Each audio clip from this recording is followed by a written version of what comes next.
Welcome back to beginners learning class. നമ്മുടെ 9ാം ക്ലാസ്സിന്റെ മാത്സിന്റെ 2ാമത്തെ ചാപ്റ്ററിന്റെ അവസാന ഭാഗമൊക്കെ ആയി കുഞ്ഞുങ്ങളെ ഈ പാഠം തീരാറായിട്ടുണ്ട്. ന്യൂ നമ്പർ എന്ന് പറയുന്ന ചാപ്റ്ററാണ് കേട്ടോ, പുതിയ സംഖ്യകൾ എന്ന് പറയുന്നതാണ്. അതിനകത്തുള്ള 29ാമത്തെ പേജിന്റെ അതിനകത്തുള്ളൊരു 4 ക്വസ്റ്റ്യൻ ഉണ്ട് കേട്ടോ. നമുക്കൊരു 2 എണ്ണം ഇന്ന് ചെയ്യാം കേട്ടോ. അപ്പം എന്താ ചോദ്യം നോക്കിക്കേ, 29ാമത്തെ പേജാണ്. നോക്കണേ കുഞ്ഞുങ്ങളെ. The hypotenuse of a right triangle is 1/2 meter and one of the other side is half metre. Calculate its perimeter up to a centimeter. ചോദ്യം കേട്ടിട്ട് വേണം കേട്ടോ. ചോദ്യം നല്ലപോലെ മനസ്സിലാക്കണേ കുഞ്ഞിലെ കേട്ടോ. അതായത് നമ്മളോട് എന്താ പറഞ്ഞിരിക്കുന്നതെന്നാണ്, ഒരു മട്ടത്രികോണത്തിൻ്റെ ഞാൻ അതിൻ്റെ മലയാളം എഴുതി വെച്ചിട്ടുണ്ട് കേട്ടോ. അപ്പം നിങ്ങൾക്ക് എളുപ്പം അത് മനസ്സിലാവും. നണ്ടിതാ മനസ്സിലാക്കണേ. ചോദ്യം നല്ലപോലെ മനസ്സിലാക്കിയിട്ട് വേണം കണക്ക് ചെയ്യാൻ കേട്ടോ. ഒരു മട്ടത്രികോണത്തിൻ്റെ റൈറ്റ് ട്രയാങ്കിളിൻ്റെ നമ്മൾ ഇതുവരെ പഠിച്ച പോലെ തന്നെ അതിൻ്റെ 1.5 മീറ്ററും ആൻഡ് ഒരു ഹൈപ്പോട്ടന്യൂസ് ആണ് 1.5 മീറ്റർ. ഹൈപ്പോട്ടന്യൂസ് എന്ന് വെച്ചാൽ അറിയാമല്ലോ, വലിയ വശം അല്ലേ. അത് തന്നിട്ടുണ്ട് 1.5 മീറ്റർ. ആൻഡ് അതർ സൈഡ്, ഒന്നുകിൽ അതർ സൈഡ് എന്ന് വെച്ചാൽ മറ്റേത് സൈഡ്, ഇത് വേണമെങ്കിലും എടുക്കാം, അതായത് ആൾട്ടിറ്റ്യൂഡും വേണമെങ്കിൽ എടുക്കാം, ബേസ് വേണമെങ്കിലും എടുക്കാം. ഏതാണെന്ന് പറയുന്നില്ല, മറ്റേ സൈഡ് എന്നേ പറയുന്നുള്ളൂ കേട്ടോ. നമുക്ക് ഇഷ്ടമുള്ളത് എടുക്കാം. ഒന്നുകിൽ ഇതെടുക്കാം അല്ല ഇതെടുക്കാം. കാരണം എന്നറിയോ, രണ്ടായാലും ഹൈപ്പോട്ടന്യൂസിന് കുറയ്ക്കുക അല്ലേ. ഹൈപ്പോട്ടന്യൂസ് കാണാൻ മാത്രമേ ഉള്ളൂ കൂട്ടുന്നത്. ആൾട്ടിറ്റ്യൂഡും ബേസും അല്ലെങ്കിൽ പാദവും ലംബവും കൂടെ കൂട്ടുന്നത് ഹൈപ്പോട്ടന്യൂസ് കാണാൻ മാത്രമേ ഉള്ളൂ. ബാക്കി ലംബം കാണാനാണെങ്കിലും അല്ലെങ്കിൽ പാദം കാണാനാണെങ്കിലും അല്ലേ, എന്താ ആൾട്ടിറ്റ്യൂഡ് കാണാനാണെങ്കിലും ബേസ് കാണാനാണെങ്കിലും കുറയ്ക്കുവാന്ന് നമുക്കറിയാം. അതുകൊണ്ട് പിന്നെ എങ്ങനെ ഏതാണെങ്കിലും കുഴപ്പമില്ല കേട്ടോ. അപ്പോൾ ഇവിടെ കർണം അല്ലെങ്കിൽ ഹൈപ്പോട്ടന്യൂസ് 1.5 തന്നിട്ടുണ്ട്, മറ്റേ വശം 1/2 മീറ്ററും തന്നിട്ടുണ്ട്. എന്നാൽ ഇതിൻ്റെ ചുറ്റളവ് നോക്കണേ. ഇവിടെ നമുക്ക് പെരിമീറ്റർ കണ്ടുപിടിക്കണം. ഇതുവരെ നമ്മൾ ഏരിയ അല്ല ഇതുവരെ കണ്ടുപിടിച്ചത്. ഇനി നമ്മൾ പെരിമീറ്റർ കണ്ടുപിടിക്കുകയും വേണം. Up to a centimeter. അത് നമ്മൾ കൃത്യമായിട്ട് കണക്കാക്കുകയും വേണം. ആ പെരിമീറ്ററിനെ കൃത്യമായിട്ട് കണക്കാക്കുകയും വേണമെന്നാണ് ചോദ്യം. പിടികിട്ടിയോ? പേജ് നമ്പർ 29 1ാമത്തെ ചോദ്യമാണ്. ക്വസ്റ്റ്യൻ നല്ലപോലെ മനസ്സിലാക്കണേ. നിങ്ങൾ എളുപ്പമാണ്, റൈറ്റ് ട്രയാങ്കിൾ ആണ്, അപ്പം നമുക്ക് എളുപ്പം കിട്ടും. നോക്കിയേ, ഞാൻ ഇവിടെ കൊടുത്തിരിക്കുന്നത് ABC എന്ന് പറയുന്നൊരു റൈറ്റ് ട്രയാങ്കിൾ ആണ്. എന്നിട്ട് ഇവിടെ എന്താ, ഇവിടെ കട്ട വരുന്നതൊക്കെ ഞാൻ ക്ലൂ വെച്ച് പഠിപ്പിച്ചതാണ് അല്ലേ. അപ്പം നമുക്ക് ഒന്നുകിൽ ഇത് ഹാഫ് കൊടുക്കാം അല്ലെങ്കിൽ ഇത് ഹാഫ് കൊടുക്കാം കേട്ടോ. ഇനി ഏതായാലും കുഴപ്പമില്ല. വലിയ വശമാണ് ഹൈപ്പോട്ടന്യൂസ് അല്ലെങ്കിൽ കർണം. ഓക്കെ, അത് തന്നിട്ടുണ്ട്. അപ്പം നമുക്ക് ഇതിൻ്റെ പേരും കൊടുത്തിട്ടുണ്ട്. എന്തൊക്കെ തന്നിട്ടുണ്ടെങ്കിലും വെച്ചാൽ വേണേൽ അതൊക്കെ നമുക്ക് പറക്കി എഴുതാം. എന്തൊക്കെയുണ്ടോ നിങ്ങളെ AB അല്ലേ. AB എന്ന് വെച്ച് കഴിഞ്ഞാൽ അല്ലേ, നിങ്ങൾക്ക് അറിയാൻ വേണ്ടി ഞാനിവിടെ കൊടുത്തേക്കോ, അത് ആൾട്ടിറ്റ്യൂഡ് ആണ് കേട്ടോ. ആൾട്ടിറ്റ്യൂഡാണ്. അല്ലെങ്കിൽ എന്താ, ലംബം. മലയാളംകാർക്ക് കേട്ടോ എന്തുവാന്ന് അറിയാൻ വേണ്ടി എഴുതിയത്. അങ്ങനെയൊന്നും എഴുതി വെക്കരുത്. ചെയ്യുമ്പോൾ നിങ്ങൾക്കൊന്ന് മനസ്സിലാക്കാൻ വേണ്ടിയാണ് കേട്ടോ. സ്കൂളിൽ അങ്ങനെയൊന്നും എഴുതി വെക്കല്ലേ, കാരണം നേരെയുള്ളതാണ് ആൾട്ടിറ്റ്യൂഡിൽ കേട്ടോ. AB എന്ന് പറയുന്നത് എത്ര, ഹാഫ് മീറ്ററാണ്. മീറ്ററാണ് കാരണം ഇതിനകത്ത് കാൽക്കുലേറ്റ് ചെയ്ത perimeter up to a centimeter എന്ന് കൊടുത്തിട്ടുണ്ട്. ഇനി തന്നിരിക്കുന്ന ഏതാണ് നോക്കി, AC ആണ് അല്ലേ. ഈ AC എന്ന് വെച്ചാൽ എന്താ, ഹൈപ്പോട്ടന്യൂസ് ആണ് അല്ലേ. ഹൈപ്പോട്ടന്യൂസ് ആണ്. ഓക്കെ, ഹൈപ്പോട്ടന്യൂസ് എത്രയാണ്, 1/2 മീറ്റർ, 1.5 മീറ്റർ ആണ് അല്ലേ. ഇവിടെ നോക്കി കുഞ്ഞുങ്ങളെ, 1.5 എന്നുള്ളതിനെ നമുക്ക് കുറച്ചുകൂടി എളുപ്പത്തിന് എന്താണെന്നറിയോ, നമ്മൾ ആ മിക്സഡ് ഫ്രാക്ഷനെ ഇംപ്രോപ്പർ ആക്കാൻ പഠിച്ചതാണ് അല്ലേ. മിശ്ര ഭിന്നത്തെ അല്ലേ, ഓർമ്മയുണ്ടോ അത്? അതായത് താഴെ കിടക്കുന്നതിനെ ഇൻഡ്യൂ ചെയ്തിട്ട് മേലിൽ കിടക്കുന്നതിനെ കൂട്ടണം. 1 × 2 2, 2 + 1 3. അപ്പോൾ 3/2 മീറ്റർ എന്ന് കുറച്ചുകൂടി എളുപ്പത്തിൽ എഴുതാം. അതായത് 1നെ താഴെ കിടക്കുന്ന സംഖ്യ കൊണ്ട് ഇൻഡ്യൂ ചെയ്യണം. അതായത് 1 × 2 + 1 3. ആ 3 എഴുതുക. വരയ്ക്ക് താഴെ എന്താണോ കിടക്കുന്നത് അത് 2 ആയിട്ട് തന്നെ എഴുതുക കേട്ടോ. എപ്പം ഇതേപോലെ എന്താ ഇംപ്രോപ്പർ എന്ന് പറയും അല്ല, മിക്സർ ഫ്രാക്ഷൻ എന്ന് പറയും അല്ലേ. 3 എണ്ണം. ഓക്കെ, ഒരു ഓൾ നമ്പറും ഒരു ഫ്രാക്ഷനും തന്നാൽ അത് മിക്സർ ഫ്രാക്ഷനാണ്. ഡൗട്ട് വേണ്ട കുഞ്ഞുങ്ങളെ. താഴെ കിടക്കുന്ന ഏത് സംഖ്യയിലും അതിനെ ഇൻഡ്യൂ ചെയ്യുക. 1 × 2 2. മേളിൽ കിടക്കുന്ന സംഖ്യ കൊണ്ട് കൂട്ടുക. അപ്പോൾ 3. അപ്പോൾ നമുക്ക് ന്യൂമറേറ്റർ കിട്ടും. താഴെ ഏത് സംഖ്യയാണോ കിടക്കുന്നത് അത് അതുപോലെ എഴുതുക, 2. ഓക്കെ ആണല്ലോ. അപ്പോൾ നമുക്ക് ഡൗട്ടൊന്നും വരില്ലേ കേട്ടോ. അപ്പോൾ നമുക്ക് ഇവിടെ നോക്കിയേ, ആൾട്ടിറ്റ്യൂഡ് കിട്ടി, ഹൈപ്പോട്ടന്യൂസ് കിട്ടി. ഇനി ഏതാ നമുക്ക് ഇല്ലാത്തത്, BC എന്ന് പേര് എന്ത് വേണമെങ്കിലും ഇട്ടോ കേട്ടോ. ഇനി ഇത് തന്നെ വേണമെന്നൊന്നുമില്ല. BC എന്ന് വെച്ചാൽ എന്താണ് അവിടെ, ബേസ് ആണ് അല്ലേ. ബേസ് എന്ന് വെച്ചാൽ പാദം, ലംബം, ഇതെന്താ കർണം, ഇതെന്താ പാദം കേട്ടോ. പാദം കണ്ടല്ലോ, അത് നമുക്ക് ഇല്ല, തന്നിട്ടില്ല. ഇതാണ് നമ്മുടെ ക്വസ്റ്റ്യനിൽ പറഞ്ഞിരിക്കുന്നത്. ഇതൊന്നും എഴുതേണ്ട കാര്യമൊന്നുമില്ല, എന്നാലും ഞാൻ മനസ്സിലാക്കാൻ വേണ്ടി പറഞ്ഞതാണ്. അപ്പം നമുക്കിത് പൈതഗോറസ് തിയറം അനുസരിച്ച് നമുക്ക് എഴുതിക്കൂടാ നിങ്ങൾ. എങ്ങനെ എഴുതാം, അതായത് എങ്ങനെ എഴുതാം, നമുക്ക് ഇല്ലാത്തത് ഏതാ, BC. അപ്പോൾ അതിലേ കണ്ടുപിടിക്കേണ്ടത്. അപ്പോൾ BCൻ്റെ സ്ക്വയർ = അതാണ് കണ്ടുപിടിക്കേണ്ടത് അല്ലേ. അതെന്ന് വെച്ചാൽ എന്താ, ബേസ് ആണ്. ഇനി എഴുതണ്ടാലും ഇവിടെ എല്ലാം എഴുതിയിട്ടുണ്ട്. ബേസ് അല്ലേ? ബേസ് കാണണമെന്നുണ്ടെങ്കിൽ നമുക്ക് എന്ത് ചെയ്യണം? ഹൈപ്പോട്ടിന്യൂസിൽ നിന്നും തന്ന വശം കുറച്ച് കാണിക്കണം, അല്ലേ? ഏത് വശമാണോ തന്നേ അത് കുറച്ച് കാണിക്കണം. ഏതിൽ നിന്നാ? ഹൈപ്പോട്ടിന്യൂസിൽ. ഇനി അത് എഴുതണ്ടല്ലോ, എഴുതണോ നിങ്ങളെ? അതായത് ഹൈപ്പോട്ടിന്യൂസിൻ്റെ സ്ക്വയറിൽ നിന്നും തന്നത് ഏത് വശമാണ്? ആൾട്ടിറ്റ്യൂഡിൻ്റെ, അല്ലേ, സ്ക്വയർ കുറയ്ക്കണമെന്ന്. മനസ്സിലായോ? ഇനി എഴുതിക്കൂടായോ? അപ്പം നോക്കിക്കേ, ബേസിൻ്റെ സ്ക്വയർ, ബേസ് എന്ന് എന്താ ബി സി എന്ന് വെച്ചാൽ എന്താ? ഹൈപ്പോട്ടിന്യൂസിൻ്റെ സ്ക്വയർ ഈസിക്കൽ ടു എച്ച് എന്ന് പറയുന്നത് 1.5 ആണല്ലേ. ഇനി നമുക്ക് 1.5 എന്ന് എഴുതണ്ട, ഞാനിവിടെ അതിന് എന്താ ചെയ്തിട്ടുണ്ട്. 3/2ൻ്റെ സ്ക്വയർ മൈനസ് ആൾട്ടിറ്റ്യൂഡ് എത്ര? നേരെ എത്ര? ഹാഫിൻ്റെ സ്ക്വയർ. കണ്ടോ? 1/2ൻ്റെ സ്ക്വയർ മൈനസ് എന്താ 3/2ൻ്റെ സ്ക്വയർ മൈനസ് 1/2ൻ്റെ സ്ക്വയർ ആണല്ലോ. അങ്ങനെയാണെങ്കിൽ B C square is equal to 3, അല്ലെ? 3/2ൻ്റെ സ്ക്വയർ എന്ന് വെച്ചാൽ 3 2 വട്ടമുണ്ട്, 2 2 വട്ടമുണ്ട്. 3 2 വട്ടം ഉണ്ടെങ്കിൽ 3 × 3 9. 2ൻ്റെ സ്ക്വയർ എന്ന് വെച്ചാൽ 2 × 2 4. ഓക്കെ, മൈനസ് 1ൻ്റെ സ്ക്വയർ 1 തന്നെ. 2ൻ്റെ സ്ക്വയർ 2 × 2 4. ഓക്കെ, നമുക്ക് കിട്ടി. എത്ര കിട്ടി നോക്കിയേ? B C square is equal to എത്ര കിട്ടി കുഞ്ഞുങ്ങളെ? 9ൽ നിന്ന് 1 പോയാൽ 8/4. ഈ 8/4 എന്ന് വെച്ചാൽ എത്ര? 8നെ നമ്മൾ 4 വെച്ചൊന്ന് ഡിവൈഡ് ചെയ്തേ. എത്ര? 2. 2 4 8. അപ്പം നമുക്ക് ആൻസർ 2 കിട്ടി. അപ്പം ബി സി സ്ക്വയർ ആണ് നമുക്ക് എന്ത് കിട്ടിയത്?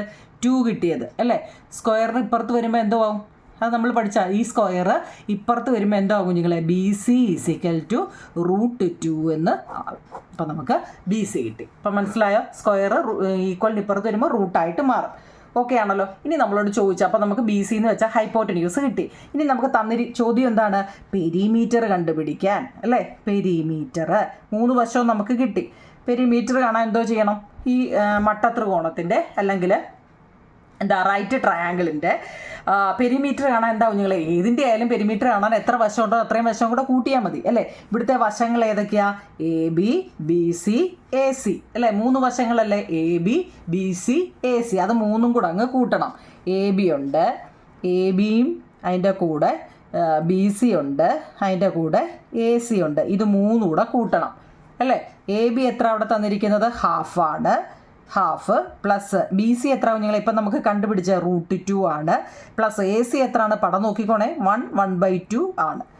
കണ്ടല്ലോ? ഇത് നമുക്ക് കണ്ട് ഇങ്ങനെ 2 മേളിലും താഴെ ആയതുകൊണ്ട് കണ്ടേ, ഹാഫ് ഇവിടെ നമുക്കിപ്പോൾ കിട്ടിയ √2, ഇവിടെ നമുക്ക് 1.5. ആ 3 എണ്ണം കൂടെ കൂട്ടാൻ വേണ്ടിതാ. അപ്പോൾ നമുക്ക് കുഞ്ഞുങ്ങളെ ചെയ്യാൻ എളുപ്പത്തിന് വേണ്ടി നമ്മൾ 1/2 പ്ലസ് 1/2 പ്ലസ് √2 എന്ന് എഴുതാം. കാരണം എന്താ? ഇതിനെ ഇനി ഒരിടത്ത് കൊണ്ടുവരാം, ഇല്ലെങ്കിലും കുഴപ്പമില്ല, ഒന്ന് അറിയാൻ വേണ്ടി ഇട്ടതാ കേട്ടോ. ഹാഫും 1, അതായത് 1.5യും അരയും എത്ര? നമ്മൾ 9 നമുക്ക് അറിയാം, 2 ഇല്ലയോ? 1.5യുടെ കൂടെ അരയുടെ കൂട്ടിയ 2 അല്ലയോ നിങ്ങളെ? സംശയം ഉണ്ടോ? 1.5 അരയും 2. ഓക്കെ, 2 പ്ലസ് √2 ആണ് നമുക്ക് കിട്ടുന്നത്. ഇനി നമ്മൾ ചാടി കയറി √2 അങ്ങ് കിട്ടിയത് കൊണ്ട് അങ്ങനെ എഴുതി വെക്കല്ലേ കേട്ടോ. 2 പ്ലസ് √2 ആണ്, നമ്മൾ ചാടി കയറി എഴുതി വെക്കരുത്. അപ്പോൾ നമ്മൾ എന്തെന്ന് അറിയാം? 2 പ്ലസ് √2ൻ്റെ വില എഴുതി വെക്കണം അവിടെ കേട്ടോ. √2ൻ്റെ വില എത്ര കുഞ്ഞുങ്ങളെ? നമ്മൾ ഫസ്റ്റ് പേജ് പഠിച്ചല്ലേ? 1.414 അല്ലേ? അങ്ങനെ പോവും കേട്ടോ. നമുക്ക് പോയിന്റ് കഴിഞ്ഞ് 2 സംഖ്യ മതി, ഓർത്തോണേ. പോയിന്റ് കഴിഞ്ഞിട്ട് 2 3 എഴുതിയാലും കുഴപ്പമൊന്നുമില്ല കേട്ടോ. അപ്പോൾ നോക്കിയേ, 2 പ്ലസ് 1.414 എന്നാണ് വരുന്നത്. നോക്കിയേ, കൂട്ടാം. ഇപ്പം 2 എന്ന് പറഞ്ഞു കഴിഞ്ഞാൽ എത്ര നമ്മൾ പോയിന്റ് എടുക്കുന്നുണ്ടോ അത്രയും 0 ഇട്ട് കൊടുക്കും. നോക്കിയേ, ഇങ്ങനെ എടുക്കണം കേട്ടോ. അതിൽ നിന്നും എന്ത് ചെയ്യണം? പ്ലസ് 1.414. ഇവിടെ ഈ 3 0 ഇട്ട് നമ്മൾ 3 സംഖ്യ എടുത്തത് കൊണ്ടാണ് കേട്ടോ. കൂട്ടണം. 4 1 4.3. എത്ര കിട്ടിയേ? 3.414. ഇതെന്തുവാ? ഇത് മീറ്ററാണ് കേട്ടോ. മീറ്ററിലാണ് കേട്ടോ. ഇനി നമ്മളോട് പറഞ്ഞ എന്താണെന്നറിയോ? Calculate perimeter up to a centimetre. ഇതിനെ സെൻറ്റിമീറ്ററിലോട്ട് മാറ്റണോ? ഇത് മീറ്റർ ആയതേ ഉള്ളൂ. പ്രത്യേകിച്ച് പറയുന്നുണ്ട്, ഇതിൻ്റെ ചുറ്റളവ് നിങ്ങൾ കാണുമ്പോൾ, പെരിമീറ്റർ കാണുമ്പോൾ കൃത്യമായിട്ട് സെൻറ്റിമീറ്റർ കണക്കാക്കണം. മീറ്ററിലാണ് ഈ ആൻസർ വന്നിരിക്കുന്നത്. എന്താ നിങ്ങളെ? ഇത് മീറ്ററിലാണ് വന്നിരിക്കുന്നത് കേട്ടോ. √2 എന്ന് പറയുന്നത് എന്താ? ഇവിടെ മീറ്ററാണ്. ഇതെല്ലാം മീറ്ററിലാണ് വന്നേക്കുന്നത്. നമുക്ക് എന്ത് ചെയ്യണം? സെൻറ്റിമീറ്ററിലോട്ട് മാറ്റണം. അപ്പോൾ ഇവിടെ നമുക്ക് എത്ര കിട്ടിയത്? 3.414 മീറ്ററാണ് കേട്ടോ നമുക്ക് കിട്ടിയത്. അപ്പോൾ നമ്മൾ ഓർത്തോണം, 1 മീറ്റർ എന്ന് വെച്ച് കഴിഞ്ഞാൽ 100 സെൻറ്റിമീറ്റർ ആണെന്ന് നമുക്കറിയാം. ഇല്ലയോ? 1 മീറ്റർ എന്ന് വെച്ചാൽ 100 സെൻറ്റിമീറ്റർ ആണെന്ന് നമുക്കറിയാം. 2 മീറ്റർ എന്ന് വെച്ചാൽ 200, 3 മീറ്റർ എന്ന് വെച്ചാൽ 300 അല്ലേ? അപ്പം നമുക്ക് ഇതിനെ ഇങ്ങനെ ചെയ്താൽ 3.414 ഇൻറ്റു 100. എത്ര പൂജ്യം ഉണ്ടോ അത്രയും പോയിന്റ് കിടപ്പുണ്ടല്ലോ, അത്രയും പോയിന്റ് മാറ്റി കുത്തിട്ടാൽ മതി. 2 പൂജ്യമാണെങ്കിൽ 2 സ്ഥാനം മാറ്റി കുത്തിട്ടാൽ മതി. അപ്പോൾ എത്ര വരും? 341.4 സെൻറ്റിമീറ്റർ ആണ് കേട്ടോ. ഓർത്തോണേ, സെൻറ്റിമീറ്ററിലോട്ട് നമ്മൾ മാറ്റി. മനസ്സിലാക്കി ചെയ്യണേ കുഞ്ഞുങ്ങളെ, ചാടി കയറി ചെയ്ത് വരുന്നത്. കാരണം നമ്മളോട് പറഞ്ഞു നമുക്ക് ഈ സെൻറ്റിമീറ്ററിലോട്ട് എഴുതണമെന്ന് പറഞ്ഞില്ലായിരുന്നു, നമുക്ക് ഇവിടെ കൊണ്ട് നിർത്താം. പക്ഷെ നമ്മളോട് പ്രത്യേകം പറഞ്ഞു നിങ്ങൾ ചുറ്റളവ് സെൻറ്റിമീറ്റർ വരെ കൃത്യമായിട്ട് കണക്കാക്കണം എന്ന്. Calculate its perimeter up to a centimetre എന്ന് പറഞ്ഞതുകൊണ്ടാണ് നമ്മൾ എന്ത് ചെയ്തത്, ഇവിടെ മീറ്ററിനെ ഏതാണോ ഈ മീറ്ററിനെ മാറ്റാൻ അറിയാമോ കുഞ്ഞുങ്ങളെ? ഇവിടെ പോയിന്റ് ഓൾറെഡി ഉണ്ട്. 100 വെച്ച് കഴിഞ്ഞാൽ 1 മീറ്റർ എന്ന് വെച്ചാൽ 100 സെൻറ്റിമീറ്റർ ആയതുകൊണ്ട് 2 പൂജ്യമല്ലേ, ആ 2 സ്ഥാനം വലത്തോട്ട് മാറ്റി കുത്തിട്ടാൽ മതി. മനസ്സിലായോ? ഇപ്പം ഞാൻ പറയുക, ഇപ്പം 4.756 എന്നൊരു സംഖ്യ, ഇതിനെ നമ്മൾ മീറ്ററിലോട്ട് മീറ്ററിനെ സെൻറ്റിമീറ്ററിലോട്ട് മാറ്റണമെങ്കിൽ 2 സ്ഥാനം 2 സ്ഥാനം, അപ്പം എങ്ങനെയാണ് 475.6 എന്ന് വരുമെന്ന്. ഇപ്പം പിടി കിട്ടിയോ? എത്ര പൂജ്യം ഉണ്ടോ അത്രയും സ്ഥാനം മാറ്റി കുത്തിട്ടാൽ മതി. മനസ്സിലായോ? ഓക്കെ ആണല്ലോ? നല്ലപോലെ മനസ്സിലായോ നിങ്ങളെ? ഓക്കെ, ഇതാണ് സംഭവം. ഇനി നമുക്ക് ഒരു കണക്കും കൂടെ ഉണ്ട്, അതുകൂടെ അങ്ങ് ചെയ്യാം, അല്ലെങ്കിൽ പിന്നെ അതങ്ങ് പിൻഡ് ചെയ്യാവും. അതായത് നമ്മുടെ ടെസ്റ്റിൽ വേണ്ട ഈ ഒരു ചോദ്യം, ദ പിക്ചർ ബിലോ നോക്കണേ കുഞ്ഞില്ലേ, അതുകൂടെ അങ്ങ് ചെയ്തേ. The picture below show an equilateral triangle cut into a 2 triangle along a line through the middle അല്ലേ? അതിനകത്തിൽ what is the perimeter of one of these how much is it less than the perimeter of the whole triangle. വല്ലോ മനസ്സിലായോ? അതായത് നമ്മുടെ ചോദ്യം നല്ലപോലെ ഒന്ന് മനസ്സിലാക്കണമെങ്കിൽ കേട്ടോ, ഒരു മിനിറ്റ് വേണ്ടേ. അതായത് ഒരു സമഭുജ ത്രികോണം ഈക്വലേറ്ററൽ ട്രയാങ്കിള് എന്ന് വെച്ചാൽ എന്താ?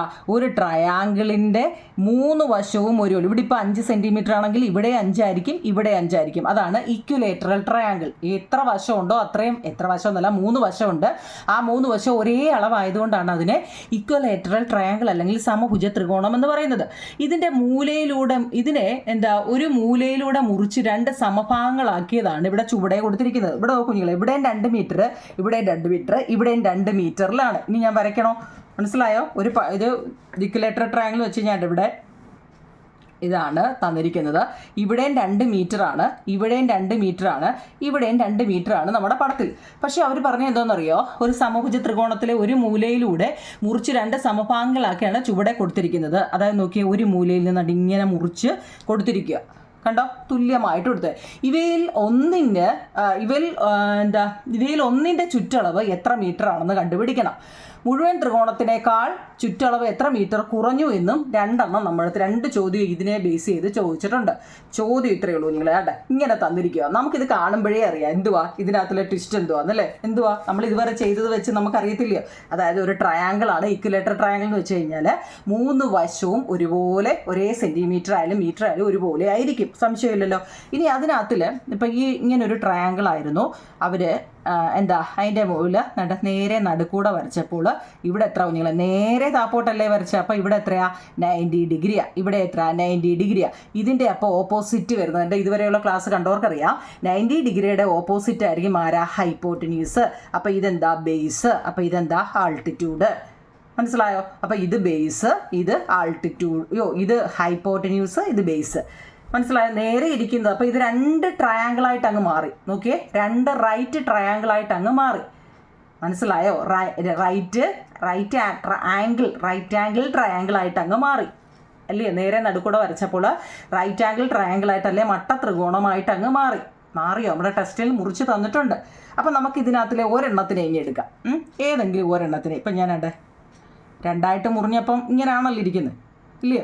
ഇതിനകത്തിൽ ചോദ്യത്തിൽ എന്തോ വന്നിട്ടുണ്ട്? താഴെ നമുക്ക് 1 മീറ്റർ തന്നിട്ടുണ്ട്.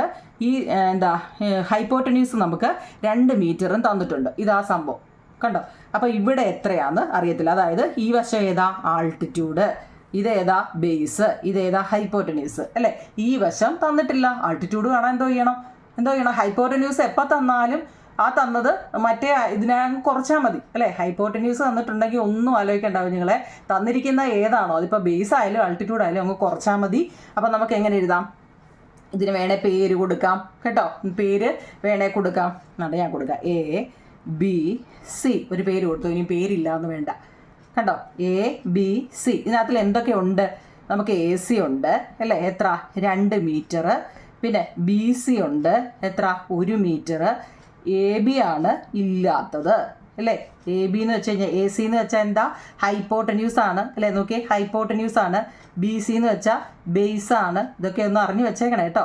പിന്നെ അറിയാൻ വയ്യാത്തത് ഏതാ? ആൾട്ടിറ്റ്യൂഡാണ്. അപ്പോൾ ആൾട്ടിറ്റ്യൂഡ് കണ്ടുപിടിക്കാൻ നമ്മൾ എന്തോ ചെയ്താൽ മതി? ആൾട്ടിറ്റ്യൂഡിൻ്റെ സ്ക്വയർ ഈസിക്കൽ ടു ഹൈപ്പോട്ടന്യൂസിൻ്റെ സ്ക്വയർ മൈനസ് ബേസിൻ്റെ സ്ക്വയർ അല്ലേ. ആൾട്ടിറ്റ്യൂഡ് എന്ന് പറയുന്നതിൻ്റെ പേരെന്താ ഇവിടെ? AB അല്ലേ. ABൻ്റെ സ്ക്വയർ ഈസിക്കൽ ടു ഹൈപ്പോട്ടന്യൂസ് എന്ന് വെച്ച് കഴിഞ്ഞാൽ AC ആണ്. ACൻ്റെ സ്ക്വയർ മൈനസ് ബേസ് എന്ന് വെച്ച് കഴിഞ്ഞാൽ BC ആണ്. BCൻ്റെ സ്ക്വയർ. എളുപ്പമല്ലേ? ഇത് അടിക്കാൻ വേണ്ടി ഇത്രയും കുറച്ചുകൂടെ ഒക്കെ ഇതിനകത്തിൽ എഴുതിയേക്കുന്നത് കേട്ടോ. അപ്പോൾ നിങ്ങൾക്ക് മറക്കാതിരിക്കാൻ വേണ്ടിയാണ്. നിങ്ങൾ ചോദിക്കും ഇതിൻ്റെയൊക്കെ ആവശ്യമുണ്ടോ? ചിലപ്പം ആദ്യമായിട്ട് കാണുന്നവരാണെങ്കിൽ തന്നെയും അറിഞ്ഞോട്ടെ എന്ന് കരുതിയാണ് കേട്ടോ. അപ്പം നോക്കൂ നിങ്ങൾ, AB സ്ക്വയർ എന്ന് വെച്ചാൽ AC എന്ന് വെച്ച് കഴിഞ്ഞാൽ ഇവിടെ എത്ര? 2 മീറ്റർ സ്ക്വയർ അല്ലേ. അപ്പോൾ 2ൻ്റെ സ്ക്വയർ മൈനസ് BC എത്രയാണ്? 1ൻ്റെ സ്ക്വയർ അല്ലേ. AB സ്ക്വയർ എന്ന് വെച്ച് കഴിഞ്ഞാൽ 2ൻ്റെ സ്ക്വയർ മൈനസ് 1ൻ്റെ സ്ക്വയർ അല്ലേ. അപ്പോൾ AB സ്ക്വയർ ഈസിക്കൽ ടു 2ൻ്റെ സ്ക്വയർ 4 ആണ്, 1ൻ്റെ സ്ക്വയർ 1 അപ്പം AB സ്ക്വയർ ഈസിക്കൽ ടു എത്ര വന്ന്? 4ൽ നിന്ന് 1 പോയാൽ 3. AB സ്ക്വയർ ആണ്. അതിന് വേണ്ടിയാണ് ഞാൻ ഇതിങ്ങനെ എഴുതി വരുന്നത്. ഇതിൻ്റെയൊക്കെ ആവശ്യമില്ല, ഒരെണ്ണം മേളിൽ കൊടുത്തിട്ട് ഈക്വൽ ഇട്ട് ചെയ്താൽ മതി.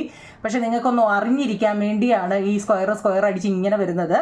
AB സ്ക്വയർ ഈസിക്കൽ ടു 3 ആണെങ്കിൽ ഇതറിയാൻ വേണ്ടി മാത്രമാണ് നിങ്ങളെ ഞാൻ ഈ സ്ക്വയർ ഇത്രയൊന്നും അടിക്കേണ്ട ഒരാളും ഇങ്ങനെ പഠിപ്പിക്കത്തില്ല. ഇങ്ങനെ ഇത്രയും സ്ക്വയറിൻ്റെ ആവശ്യമില്ല. കാരണം A സ്ക്വയർ ഈസിക്കൽ ടു എടുത്തിട്ട് ഈക്വൽ ഇട്ടാൽ മാത്രം മതി. പക്ഷേ ഒന്ന് അറിഞ്ഞിരിക്കാൻ വേണ്ടിയാണ് ഞാൻ ഇത്രയും വന്നത്. ഇവിടെ AB സ്ക്വയർ ഇല്ലേ ഈസിക്കൽ ടു 3 ആണെങ്കിൽ AB ഈസിക്കൽ ടു √3 ആണ്. കാരണം ഇവിടുത്തെ സ്ക്വയറിനെ എടുത്ത് നമ്മൾ ഇപ്പുറത്ത് ഈക്വലിന് ഇപ്പുറം വരുമ്പോൾ അത് √3 ആണ്. √3 മീറ്റർ ആണ്. ചോദ്യം കേട്ടിട്ട് വേണം, √3 മീറ്റർ ആണ്. ഓക്കെ ആണല്ലോ? ഓക്കെ ആണോ? ഇനി നമ്മളോട് ചോദിച്ച ഓരോ ചോദ്യം നോക്കിയേ. പെരിമീറ്റർ ഓഫ് ട്രയാങ്കിൾ അല്ലേ. ഫസ്റ്റ് ചോദിച്ചത് എന്താ? What is the perimeter of one of these? ഓരോന്നിൻ്റെയും നോക്കാം. പെരിമീറ്റർ നോക്കാം കുഞ്ഞുങ്ങളെ. പെരിമീറ്റർ കാണുന്ന ഏത് പടത്തിൻ്റെ ആയാലും പെരിമീറ്റർ കാണാൻ എന്തോ ചെയ്താൽ മതി? എത്ര സൈഡ് ഉണ്ടോ അത്രയും സൈഡും കൂടെ കൂട്ടിയാൽ പോരായോ അല്ലേ. ഇവിടെ 3 സൈഡാണ് അല്ലേ. ഏതൊക്കെയാ? ABയും പ്ലസ് BC പ്ലസ് AC അല്ലേ. ഇതും ഈ 3 വശത്തോടെ കൂട്ടിയാൽ മതി അല്ലേ. AB എന്ന് പറയുന്നത് എത്ര ഇപ്പം നമുക്ക് കിട്ടി? എത്ര? √3 ആണ് അല്ലേ. BC എന്ന് പറയുന്നത് 1 ആണ് പ്ലസ് AC എന്ന് പറയുന്നത് 2 ആണ്. അപ്പോൾ എത്ര വരും? നമുക്ക് √3 അവസാനം 2 1 3 പ്ലസ് √3 ആണ്. 3 പ്ലസ് √3 അല്ലേ. 2 1 3 പ്ലസ് √3. അപ്പം 3 പ്ലസ് √3യുടെ വാല്യൂ എത്ര? √3യുടെ വാല്യൂ പഠിച്ചിട്ടുണ്ടോ? √3യുടെ വാല്യൂ അതായത് നമ്മുടെ ഫസ്റ്റ് പേജിൽ കിട 1.7320 കൂട്ടണം അല്ലേ. ചാടി കയറി എഴുതി വെക്കരുത്. അതായത് 3 എന്ന് പറയുന്നതിനെ നമ്മൾ പഠിച്ചാണ്ട് ഇങ്ങനെ എത്ര പോയിന്റ് കഴിഞ്ഞിട്ട് ഇവിടെ 1 2 3 3 ഇട്ടാൽ മതി. 1.732 2 3 കൂട്ടാനാണ് 7 4. അപ്പം 4.732 മീറ്ററാണ്. അതെന്താ? മീറ്ററാണ്. സെൻറ്റിമീറ്ററിലോട്ട് മാറ്റാൻ നമ്മളോട് പറഞ്ഞോ? ഇല്ല. അപ്പോൾ അത്രയും മതി, മീറ്ററാണ്. ഇനിയും എന്താ നമ്മളോട് ചോദിച്ചത്? എന്താ? അത് ഒന്നാമത്തെ ആൻസർ കിട്ടി കേട്ടോ. ഒന്നാമത്തെ എന്താ ചോദിച്ചത്? ഒന്നൊന്നും എഴുതണമായിരുന്നു കേട്ടോ. അതിനകത്തിലെ ഒന്നാമത്തെ what is the perimeter of one of these. ഇനി how much is it less than the perimeter of the whole triangle. ഇവിടെ മൊത്തത്തിൽ ട്രയാങ്കിൾ എത്ര ഉണ്ട് കുഞ്ഞുങ്ങളെ? അപ്പം നമ്മളെങ്ങനെ എഴുതും? അതായത് രണ്ടാമത്തെയാണ് പെരിമീറ്റർ. നമ്മുടെ ചോദ്യത്തിലുണ്ട് പെരിമീറ്റർ ഓഫ് ഓൾ ട്രയാങ്കിൾ. മൊത്തം ട്രയാങ്കിളിൻ്റെ അളവ് എത്ര ആയിരുന്നു? മൊത്തം അതായത് എന്താ? മുഴുവൻ ത്രികോണത്തേക്കാൾ ചുറ്റളവ് എത്ര മീറ്റർ കുറഞ്ഞു എന്നാണ് കേട്ടോ. അപ്പോൾ മുഴുവൻ ത്രികോണത്തിൻ്റെ ചുറ്റളവ് ഈസിക്കൽ ടു കേട്ടോ. ചോദ്യം എന്താ നിങ്ങളെ? മുഴുവൻ ത്രികോണത്തിൻ്റെ ചുറ്റളവ് എന്ന് എഴുതിയിട്ട് എങ്ങനെ എഴുതണം? എത്ര ഉണ്ടായിരുന്നു ഇവിടെ മൊത്തത്തിൽ? അതെ, മൊത്തത്തിൽ എത്ര ആയിരുന്നു ഇവിടുത്തെ ത്രികോണം? 2 2 2 ആയിരുന്നു. അതിനെ മുറിച്ചാണ് 2 ത്രികോണമാക്കിയത് അല്ലേ.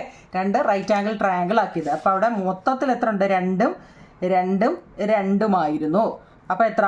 6 മീറ്റർ ആയിരുന്നു അവിടുത്തെ മൊത്തത്തിലുള്ള. അതിൽ നിന്നും എത്ര ഇപ്പം കിട്ടിയ ഇതങ്ങ് കുറയ്ക്കാൻ എത്രൻ്റെ ഡിഫറൻസ് ഉണ്ടെന്ന്. അപ്പോൾ നമ്മൾ എന്ത് ചെയ്യണം, ഈ 6ൽ നിന്നും 4.732 കുറച്ച് കാണിക്കണം. 6ൽ നിന്നും 4.732, അതായത് 6 എഴുതിയിട്ട് പോയിന്റ് കഴിഞ്ഞിട്ട് എത്ര ഉണ്ട്, 1 2 3. അപ്പോൾ നമുക്ക് 2 എഴുതിയാലും മതി കേട്ടോ. 2 പോയിന്റ് കഴിഞ്ഞിട്ട് 2 എഴുതിയാലും മതി. അല്ല സോറി, 6 ഇട്ടിട്ട് എന്താ 2 0, മറ്റേതാ 4.73, അതായത് മതി. 2 മതി. 0ൽ നിന്ന് 3 പോവോ, ഇല്ല. അപ്പം നമ്മൾ ഇപ്പുറത്തും 0 ഉണ്ട്. ഈ 60 എന്തോ അങ്ങ് 59 ആക്കി. കുറയ്ക്കാൻ അറിയാവേ. 60ൽ നിന്നുമാണ് 1 ഇങ്ങോട്ട് കടവെടുത്തത്. അപ്പോൾ ബാക്കി ഇവിടെ 59 കേട്ടോ. 10ൽ നിന്ന് 3 പോയാൽ 7 ആണ്. 9ൽ നിന്ന് 7 പോയാൽ 2 ആണ്. 5ൽ നിന്ന് 4 പോയാൽ 1 ആണ്. അപ്പം നമുക്ക് എന്ത് കിട്ടി, 1.27 മീറ്ററാണ്. ഇവിടെ നമുക്ക് സെൻറ്റിമീറ്ററിലോട്ട് മാറ്റാൻ പറഞ്ഞിട്ടില്ല, അതുകൊണ്ട് അത്രയേ ഉള്ളൂ കേട്ടോ. ഇത് ഈ ലാസ്റ്റിലത്തെ 2 കണക്കാവും. നിങ്ങൾ ഇനി 2 ഉണ്ട്. നിങ്ങൾ വേണമെങ്കിൽ കമൻറ്റ് പറ, ഇല്ലെങ്കിൽ വിട്ടുതരാം കേട്ടോ. ലാസ്റ്റിൽ ഈ ചാപ്റ്ററിനകത്തിൽ 2 കണക്കൂടുണ്ട് കേട്ടോ. വേണമെങ്കിൽ ചോദിക്കുക. ഇത് നല്ലതുപോലെ എഴുതി പഠിക്കണം. ഇതിലെ കണക്കാണ് പരീക്ഷയ്ക്ക് കൂടുതലായിട്ടും ചോദിക്കുന്നത് കേട്ടോ. ഓക്കെ നിങ്ങൾ, താങ്ക് യു.